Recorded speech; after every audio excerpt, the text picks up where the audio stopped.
Welcome to Living the Smarter Science of Slim, where we provide a scientifically proven lifestyle for long-term health and fat loss by eating more and exercising less, but smarter.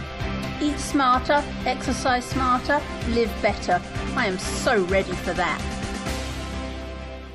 Hey everyone, Jonathan Bailor here with another bonus Smarter Science of Slim podcast. Very, very excited about today's show because a little bit of reminiscing and sending a little virtual hug here to my guest because we've got my brother Sean Croxton on the show, and Sean showed love to me very, very early on in my entrance into the internet and nutrition world, and brought me on his wonderful and just profoundly popular podcast, Underground Wellness Radio.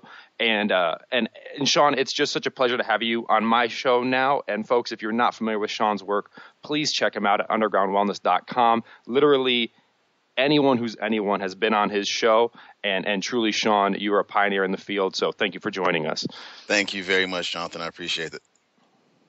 Hey, Sean, well, it's absolutely my pleasure. And what I was so excited about with today's show is you, on your show, obviously, you give people a wonderful platform on which to share their story. But I want to hear more about your story. You're doing all kinds of stuff out there for nutrition and wellness, and I want to know about little Sean Croxton and how he became the maven connector that he is today. Oh man, it's a long story, but I will keep it short. At least I'll try to. My story is one of failure, really. We learn from our failures, so they say, and that's what I truly believe, actually. I went to a California State University, and I studied kinesiology, and that's basically, for those who don't know, fitness, nutrition, and health.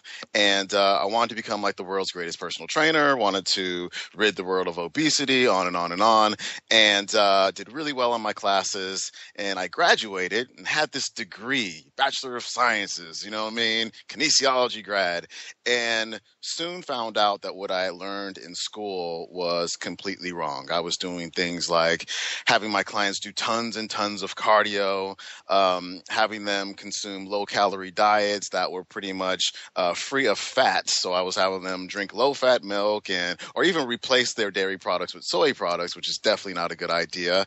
Had them taking the skin off their chicken and just doing all of these things that didn't really work. And at first, I thought that it wasn't me and my program. I thought it was them. I thought they were cheating on their diets. They would come in for their weigh-ins and their weight would go up or it wouldn't change after they put in all of this work. I was stuck in that box of calories in and calories out. And, a couple of years in, because it took me a little while to catch on to this, I said, hey, maybe it's not my clients. Maybe it's me and what I'm asking these clients to do. And at the same time, I was having my own issues. I was having digestive problems. I was having issues with my mood. I was very depressed and also had a lot of social anxiety. Like I wouldn't go anywhere. I was just pretty much at home all the time. But while I was at home, I was reading books. And I started reading books that were written by people who were getting real results with real people instead of a textbook that was written by some guy who had never worked with anybody. And so I stumbled upon like Paul Chek and David Getoff and Bill Walcott and Lauren Cordain, on and on and on, Weston A. Price as well, and found out that, I really wasn't a college graduate on that day when I walked across the stage. I was more of a representative for the food industry. And it just really clicked. And I said, what I am preaching to my clients is not real. It's all just to make more money for these companies. And so I flipped everything. Went more, I don't like to use the word natural, but I went with more real foods because I don't think God is stupid. I've done a video about this. Like, did God really put the fat in the milk to kill us? Did God really put the yolk in the egg to kill us? Did he put the skin on the chicken to kill us? Probably not. So I wanted to get back to the old school and the way that our ancestors ate. And this program, as well as cutting back on the cardio and doing some other things, worked. And that's what I'm about. I'm about what works. And so that's my story. I'm from there. I decided to share this information on YouTube. My roommate, for some reason, got me a webcam for Christmas, and I just started making YouTube videos way back in like 2006, 2007. Eventually started up the Underground Wellness podcast and started blogging and wrote The Dark Side of Fat Loss, and now we're doing summits, and now we're here. Sean, the thing that I think is just awesome about your story is, I'm a fan of Macklemore and Ryan Lewis because they're from my hometown of Seattle. Very, very, so they hit home, and they have a song on their new album called 10,000 Hours, which talks about the premise that I believe Malcolm Gladwell talks about in his book Outliers, which is that it takes 10,000 hours of conscious, deliberate effort to become world class at something. And brother, you've been at this for nearly a decade. I can only imagine you far exceeded 10,000 hours. How do you stay focused, and how do you stay driven, and how can other people, you've essentially made a pretty cool life for yourself from a pretty dark place. How can other people do that? Oh gosh, am I at 10,000 hours? That's crazy. It's been a decade. That's wild. When you said that, you said it's a decade. I've been like, whoa, that's crazy. Time flies.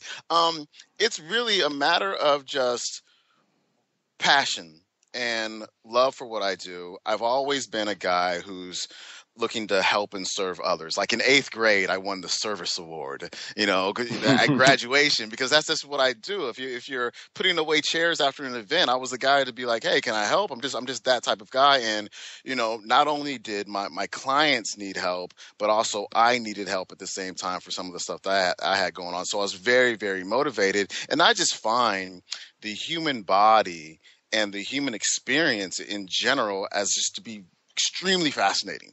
And I love to share. I think that the best experts out there are those who can learn really complicated stuff and break it down in a way that people can understand so they can use it and pass it on to others, and we can really change the world.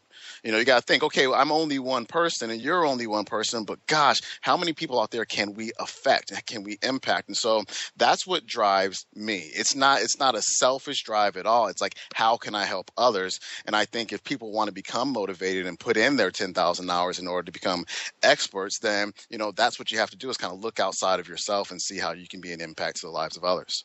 Well, I love that, Sean. I think there's so much profound wisdom in that. And the other thing that I think is interesting, and what's your take on, is while certainly you're out there, you're connecting with a lot of people, you have these summits. I can imagine, as someone who does a little bit of an internet role, certainly not to the scale you do, but at times, when you're going, for lack of better terms, up against a multi-trillion-dollar industry, and you're sitting in your office with your webcam on your computer, how do you avoid feeling a bit like you're trying to find a needle in a haystack, or you're trying to scoop out cups of water out of the ocean? How do you stay so positive?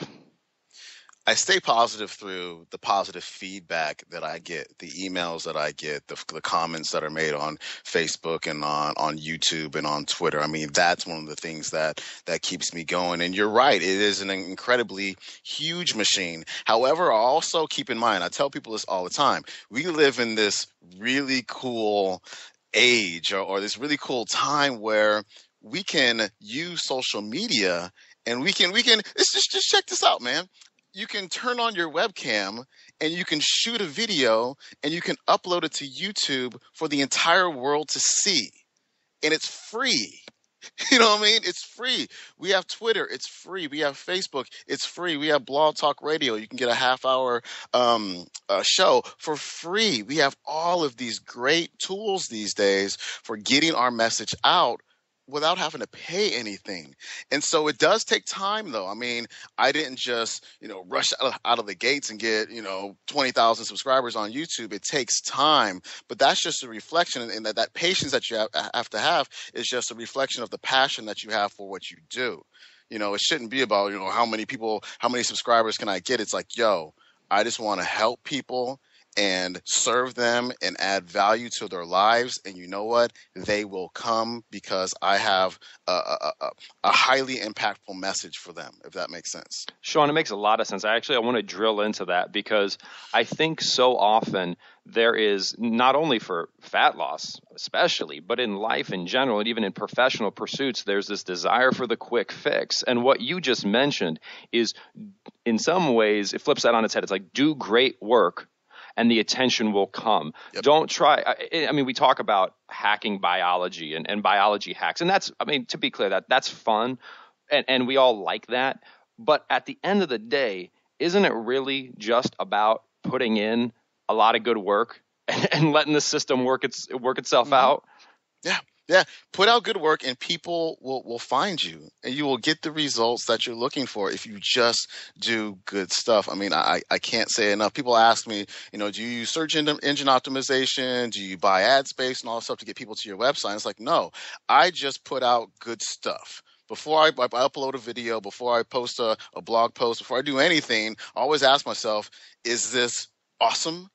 And if it's yes, I'm going to put it up. And I also ask myself, would my mom understand this? Because my mom isn't in this industry. She doesn't sit around and read books the way that we do and do all this research. I want to make sure that this information is getting down to the average person who just really doesn't have the passion for this the way that we do.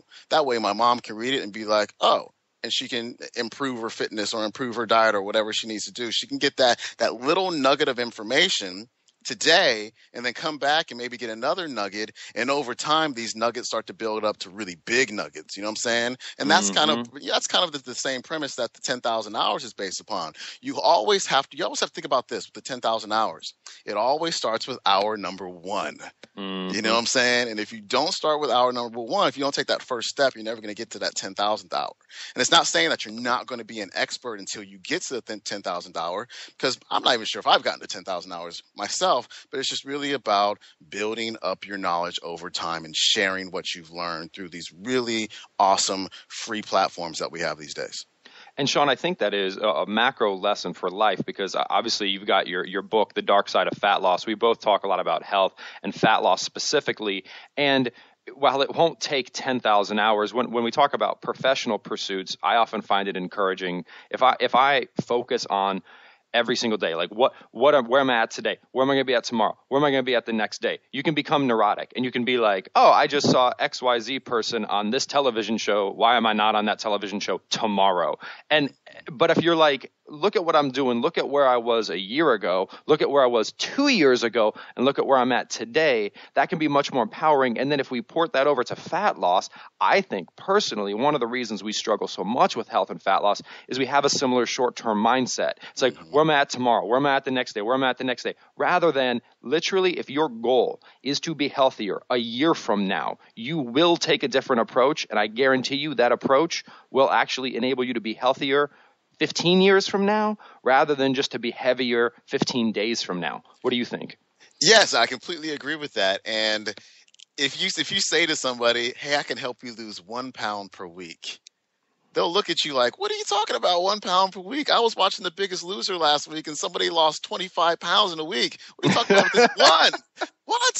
And, we have to consider that compound effect. 1 pound this week is 4 pounds for the month, which is 52 pounds for the year. That's huge. Just think of where you're going to be next year at this time, 52 pounds lighter, if you keep that pace, 1 pound a week. It could be more, it could be a little bit less, but you will be in a much better situation. That's one of the things that drives me, because, our passion for this, or I'll just speak for myself. I go through my times where my passion for this might go through a little bit of a lull. I get a little bit tired of it, but then it'll come back and I'll be like, oh, let's go at it. Maybe I just need a little break. You know what I mean? But I think to myself, a year from now, 2 years from now, doing this work and continue to build upon it, where am I going to be?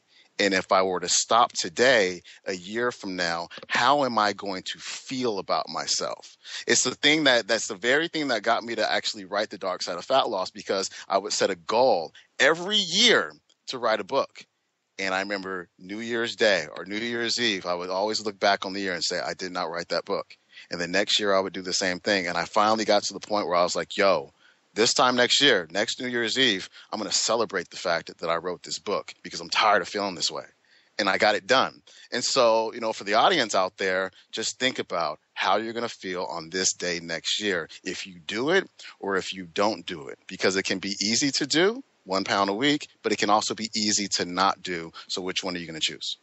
And Sean, it's such a foundational paradigm shift, because once we take that longer term sustainable mindset, it unlocks so many doors, because we stop we stop looking for the quick fix. Because, Sean, I got to tell you, literally, that is, to me, the foundation of all of this complexity. Because if the goal is truly to be, let me just make continual, gradual progress and build on that foundation forever, you can do that very simply and very naturally. But when we start to put these unnatural short-term expectations on ourselves, we do things which are counterproductive and start us on this self-defeating loop where we get frustrated, because really happiness is a function of expectations against reality. So if our expectations aren't in line with reality, we're always going to be disappointed. Absolutely. I fully agree with that one. We also have to think that what you value has to be in line with your goals as well. And sometimes people don't really value health enough to achieve that goal. So that should also be considered. Absolutely. And the priority and the effort we're willing to put in as well. I think sometimes we talked about this in a recent podcast, this concept of, I think there's being healthy and then there's being ripped. And those are not at all the same things, right? Definitely not. I mean, I know a lot of ripped people, and I've worked with a lot of ripped people. I used to do what's called functional diagnostic nutrition. I worked one-on-one with my clients, and my ripped, quote unquote, ripped figure competitor, bodybuilder competitors, they were typically the least healthy people that I worked with. Hormones were way out of whack, adrenals were tapped out, bodies just incredibly toxic, digestive problems were, most of them had serious digestive problems going on. And so those are the models, though, that most people look at. That's who people want to be like. And we have to understand that those people are not healthy. We want to make sure you're healthy. And I always say, I can sit down with a client, and I always call her Mrs. Nelson for some reason. Mrs. Nelson says, hey, I want to lose 30 pounds. And I say, hey, I can help you lose 30 pounds, but tell me, how's your sleep? And she says, I wake up, 3 or 4 times a night. How's your libido, your sex drive? Oh, it's just gone. It's non-existent. Hasn't been there for 10 years. My husband's really mad at me. How's your brain? Oh, I have to write things down. I just feel like I'm in a fog all the time. How's your mood? Oh, I'm depressed. I've got anxiety. How's your digestion? Oh, I'm totally constipated. I go twice a week. And I go, Mrs. Nelson, I can help you to lose 30 pounds over time, but are you going to be satisfied if you still have insomnia, if you're still waking up, if you still have no sex drive, if you still, go to the bathroom every few days? We have to realize that, we don't lose fat to get healthy, that we have to get healthy to lose fat. And a lot of people, what they're doing is they're forcing fat as well as lean tissue off of their body, and they're actually becoming more unhealthy. And that's not something that you're going to be able to maintain over time. And it's also going to just really tear away at your health, and you're going to live a less productive and fulfilling and life. It's not cool. And Sean, that maintain over time, again, is just such a foundational paradigm shift, because even these people who their professional job is to be at 4% body fat, 8%, 12% body fat, they are not always there. Even they, when you see these people, they prepped for that photo shoot or they prepped for that competition. Yeah. They are not constantly in that state. And beyond that, let's remember that just like none of us get down on ourselves because we can't play basketball like Michael Jordan, these people, like, this is their job and they have the genes to do it. So just like we're not sitting here like, man, I can't play basketball like Michael Jordan, so I'm just not going to try to do anything athletic. That's not, please don't do that to yourself. Yeah, you're not 6'6" and genetically gifted. You know what I'm saying? Yeah, it's just that's an unrealistic expectation for a lot of people. There is only one Michael Jordan. And like you said, figure competitors and these ripped individuals don't walk around looking like that all of the time. I've known people to get ripped and really lean for contest, and they'll gain 20 pounds over the weekend.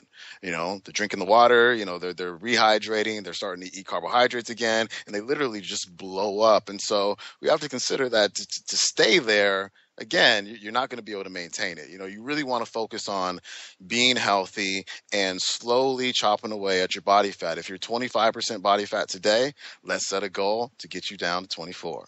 And then when you get to 24, let's set a goal to get you down to 23. And this just kind of keep moving in the right direction and just see what works right for you. But getting down, saying a goal of, 4% body fat, it probably isn't going to happen. I'm fairly lean, and I'm nowhere near 4% body fat. Absolutely. And we got to keep in mind the concept of diminishing marginal returns, where the effort you're going to need to put in to go from 25 to 24 is less than the effort you'll need to put in to go from 24 to 23. And then when you get down, if you want to start talking about going from 15% body fat to 14, and then from 10 to 9, the further you get, the closer you get to zero, because at zero, you die, I think. I'm not sure. Yes. So your body is going to continuously push harder and harder against you, the lower and lower that gets. So keep in mind, too, that there might come a point where you experience some diminishing marginal returns where, if you mortgage your entire life, you can get leaner. But then why? Yes. Like you said, I love the fact that you said that. Mortgaging your entire life. It cannot be fun to get that shredded.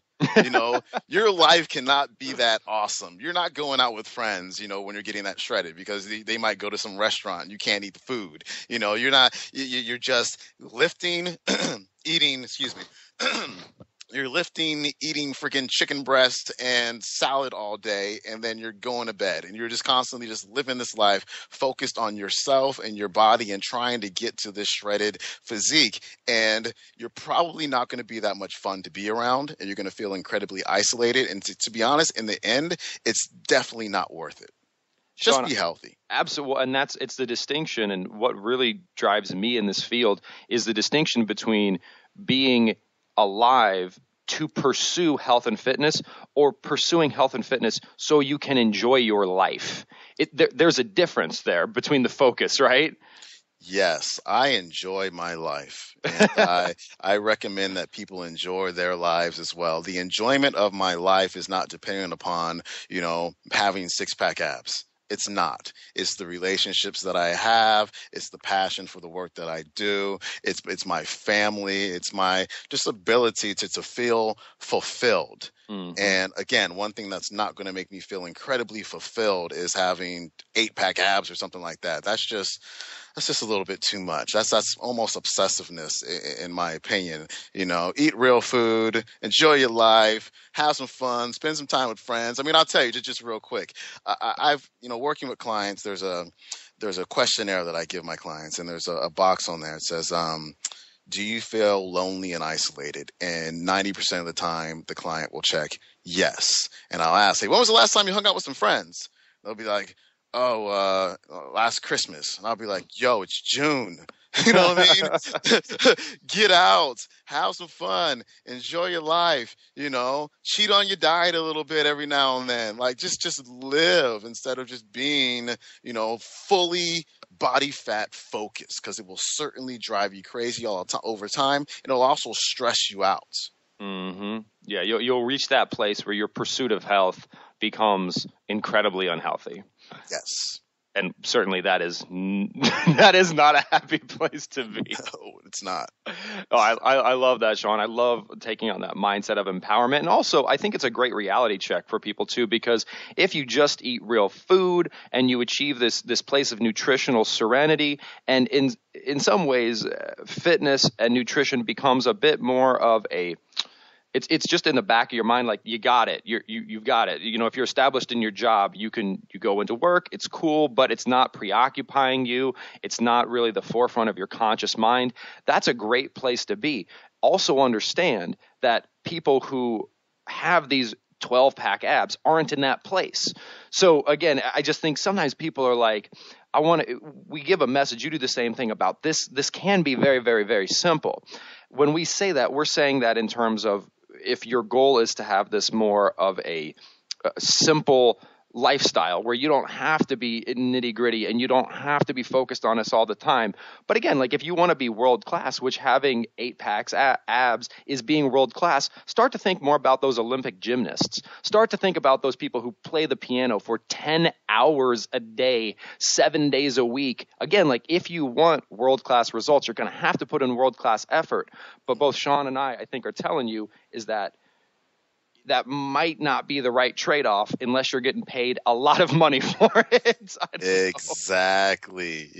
I'm talking to the average person out there. I'm not talking to the gymnast. I'm not talking to the pianist. I'm just talking to my mom, and that's all I'm interested in talking to, and just helping people to realize that, your diet and your fitness are just, two pieces of the very big puzzle that you are. And over focusing on them can really take a lot away from your life in general. So just chill out. As much as I know about all this health stuff, I'm just your average guy. I'm just a regular dude who just wants to eat real food and just stay fit. And, when I get in the shower in the morning, be like, I'm good. When I look in the mirror, I'm good. I feel good. I got energy. I think I'm aging fairly well. And that's all I want, man. I just want to go and play basketball every morning like I typically do, and not have my body hurt, and just enjoy my life and just be who I am. Well, and Sean, that's such a great message, because again, I think a lot of people are pursuing these more aesthetic goals rather than health goals, because they think it will bring them a state of mind. They think it will bring them an emotional state of happiness. But I think we're here to tell you that you can achieve that emotional state of mind without having 4% body fat. And actually, if you want a quick approach to not have that state of mind, it's being so preoccupied with having 4% body fat. Exactly. You want to have balance in your life. I mean, there's so many different aspects of your life that together will lead to happiness. And like I said earlier, the diet and exercise piece, the aesthetic stuff is just one piece, one or two pieces in there. You have to complete the wheel, balance out your life, and just live fully, live full out. I love it, Sean. Well, you've got some awesome upcoming work, which I think is another piece of this puzzle we're talking about. You've got your upcoming Sexy Back Summit. Can you tell us about that? Sex. Everybody loves sex. I don't know anybody who doesn't like sex. And I realized this a few months ago. I interviewed Dr. Sarah Gottfried, who's the author of The Hormone Cure. She's so incredible, by the way. And it was such a popular show. And I just happened to be at a mastermind, JJ Virgin's mastermind, a couple of days later. And there was all these OBGYNs, sitting at a table, including Dr. Sarah Gottfried. And I was like, I need to do like a summit on sex. We've done a paleo summit. We did a real food summit last year. Like, I need to do a summit on sex. And so, I started putting it together, and it's incredible. Let me actually pull this up. It's an online event. It's totally free. We've got presentations on Dr. Gottfried's 50 Shades of Better Sex, Secrets of a Harvard Psychologist. We have Elisa Vitti, Cross-Train Your Menstrual Cycle for a Better Sex Life. We've got presentations on exercise and sex by Brett Klicka. We've got Paul Check. We've got Yuri Elkame talking about superfoods for super sex. We've got Jane Bennett talking about natural birth control alternatives. We have presentations on the inability to orgasm for women. We have another one on how to get rid of UTIs and yeast infections and candida. I mean, it literally goes on and on. How to increase your testosterone if you're a man. We have 24 presentations. Again, they're all free. It's going to be starting on May 19th, so just a few weeks away. And it's going to be the most awesome summit that we'll probably ever have. I can't think of anything better than this very topic, because I think it's interesting to everybody. And in a nutshell, it's just natural solutions for sex-related health challenges with presentations by some of the best sexperts in the world. Well, and Sean, just in case folks are listening to this podcast post May 19th, I'm assuming after the fact, folks can still enjoy this content. Where can they go to learn more? Where can they go to learn more after the fact? All that kind of fun stuff. They'll be able to go. They'll be able to go to the link that's in your show notes. And so just send them over there, and then we'll give you a link to put in there for that. Beautiful, beautiful. And of course, check out undergroundwellness.com, folks, if you haven't already. Sean's got an amazing amount of free information, awesome video resources, and of course, a wonderful podcast, which if you scroll back about a year, you'll find my show with Sean. And this is little baby Jonathan. I think Sean was the third show I had ever been on, and I look forward to joining you again on your show, Sean, and certainly check out his book, The Dark Side of Fat Loss. And Sean, just real quick, can you give us a quick overview of The Dark Side of Fat Loss? I've heard a lot of really good things about it, and I know it's an ebook, right? What's it all about? The dark side of fat loss is just pretty much what I've learned from all of the experts and that I've interviewed over the years, and the books that I've read about the truth beyond the truth about fat loss, and getting out of that box of calories in and calories out, and starting to look at some of the hidden things that can be going on. So it includes diet and exercise, but also talking about hormones and how those influence fat loss and weight gain as well. Looking at sleep, which is incredibly important for fat loss. Looking at your digestion. You can be on the greatest diet in the history of the world, but if you're not digesting your food really well, then there may be some problems. We talk about reducing your toxic load, getting your mind right, just eating real food. And there's also a system in there that'll help you find through a little bit of trial and error the diet that works right for you. And so it's more pieces to the puzzle is what it is. And Sean, I think I'm definitely going to give it the high recommendation here, because I think the most powerful thing we can all do is choose what we focus on, because there's at any point in time, right, any person could be like, my life is there's some outliers, but stuff is terrible, stuff is great. It's kind of a matter of what we focus on. And if you focus on the mainstream, if you focus on that stuff, you're going to be confused, stuff's going to be complicated, and you're going to be unhealthy. But as Sean said, there's so much good stuff out there, and Sean is a wonderful curator of it, and this book is a wonderful distilled curation of this. I like to think of it almost as the matrix. When you unplug yourself from the eat less, exercise more mentality, once you can do that, it's not easy, but I promise you, once you unplug yourself, you look back at that and you're just like, that is nuts. How did I ever believe that? But you got to unplug yourself. And certainly Sean's book will help you yank on that cord to get yourself unplugged. That is absolutely true. And that's why we call it the dark side. It's just like the Matrix. It's opening your eyes to a whole new world of health. And that's what it's all about. I love it, Sean. I love it. Well, thank you so much for joining us, Sean, and thank you so much for what you do. And folks, again, when you're on iTunes checking out this podcast, please pop over. You'll see it stacked a few rows higher in iTunes. Sean's been at this for quite some time, and he again is a wonderful role model for myself and for a lot of other people. Check out his show and check out undergroundwellness.com. And Sean, thank you so much for all that you do, all the people you help, and for joining us today. Thank you.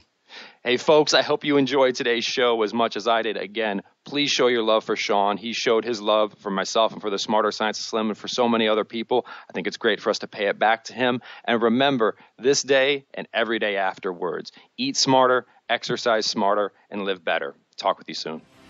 Wait, don't stop listening yet. If you like the podcast and if there's other ways we can help you, please join us in the Smarter Science of Slim support group, which is freely available at the Smarter Science of Slim website, smarterscienceofslim.com. There you'll find all kinds of free recipes and success stories and just all kinds of fun stuff, like how to help your kids go sane and just great community content. And just one last thing before you go, if you wouldn't mind heading over to iTunes and up onto Amazon.com and leaving us a review, and then going over to Facebook and liking us, we would hugely appreciate it.